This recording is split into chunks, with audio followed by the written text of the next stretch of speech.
gonna actually invest ward, yeah. his totem ward, indeed. Owner is up here. He does have the Rift Herald as well, as that's a Nara into the wall. Keen may die also, and he will. Canna tanking up the turret, and now they might even be able to kill this on the next wave as well. This is a disaster for Afrika top side of the map. Moonfall almost off cooldown here for Owner. Yeah.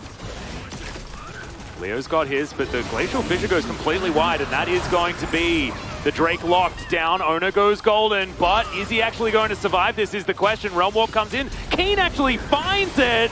Off towards the backside. No flash, but no worries by the looks of things. Moonfall doesn't do enough damage there. As you can see, Lehen's getting thrown around. The heal does come out. The Yuumi is dead now, though, as Leo, at basically full health. Fly gonna have to try and get out of there as Faker gets into the brush into relative safety as the flash out from Leo, but Gumayusi's trying to catch up to him. In the meantime, Keen's killing everyone else, as Faker and Gumayusi are the ones that are able to get out alive. It's going to be so much extra gold going over to Keen here. Gore Drinker is on the horizon as he goes back here with those extra kills. Ends up being super massive for him. Sacrifice the Cloud Drake. You don't really mind just one Cloud going over to anyone. It is Cloud Soul, but if you can create enough of an advantage, and it just doesn't matter that they're on Soul Point, especially because it is the Cloud. As it's a double turret. They break the inhibitor turret. They decide, oh, are they going to get the charge here as well? Oh, I would have thought that Afrika might want to actually get that one killed. Leo T1 misses out on all the gold, but that's fine. He might be in trouble here. Kana is going to be able to get that Nara up.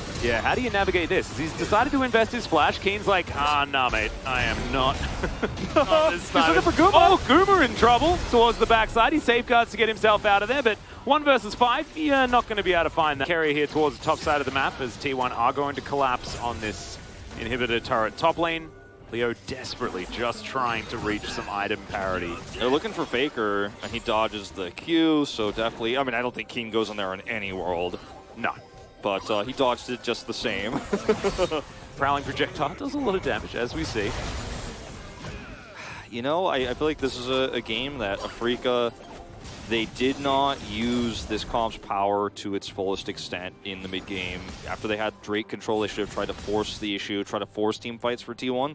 But T1 just avoided them and got macro objectives, got those 7 turrets you mentioned very early on into the game. The fact that Rift Herald was able to knock down the inner turret in the top side of the map so early is such a huge gold spike right now, and a lot of teams are playing around that on the last patch. Now on this patch it continues. Yeah, it does seem to be sort of the way to win. It's pretty massive when you're the team that needs gold desperately but doesn't want to fight. Like, that's how you do it. You get that gold, it's pretty awesome. Okay, do you want to... Let's hop over to the other side of the table here just for a moment, because we've seen the T1 stats, right? Their stats between 10 minutes and 25 minutes, amazing. 30-minute stats, not so hard. Is this the place to throw? Is this Afrika's opportunity just to have a look at the tendencies of the players, and maybe they can find themselves a team fight? I personally think that it's going to be extraordinarily hard for Afrika to do so, but Yuumi has done some ridiculous things in the past. You mentioned too, before we went into those stats, that like a lot of those stats for T1 were actually at the beginning of this season, whereas their form right now looks to be way better, right? So you kind of trust this 5-man roster to be better. Keen looking for a potential angle there. That was scary for a moment. A little bit. Keen's still looking for it. Couldn't quite get there. Okay, Baron's up in 4 seconds, and Afrika now look like they're ready to do something. They have a collector on their Aphelios. Teleport coming through here for Kana. He is going to be in position to look for this fight. Yeah, and Afrika Randuin's as well. Afrika, like, just kind of missing out on all their tiny windows of opportunity here, unfortunately. It's just too little too late to decide now is the time to look for a team fight.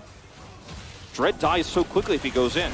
Yeah, okay, Dread does walk forward, but doesn't take too much damage. Carrier flashing on top of Leo. Misses the ult, though, as there's the Realm Warp into the backline. Great kick out onto Owner, but they still manage to take down the Aphelios, and now there's so much damage missing from this fight.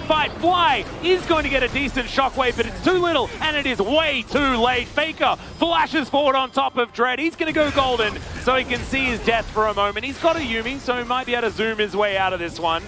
And he'll be able to do so. From Lance, he's like, I'm helping. Yeah. Oh, this one I think has just it's flown away from Afrika. There's no way back into this game. Well, Keen gonna dive on in, so Carry is well and truly dead. Owner goes golden as Rise turns up. Faker decides that it is the end of the Afrika Freaks for this game, and they will take down these Nexus turrets. Leo, he's going to respawn, but I don't think you're allowed out of your fountain, and if you do, the Crab Rave will be upon you as T1 take down the first Nexus of the series, and they do it in style.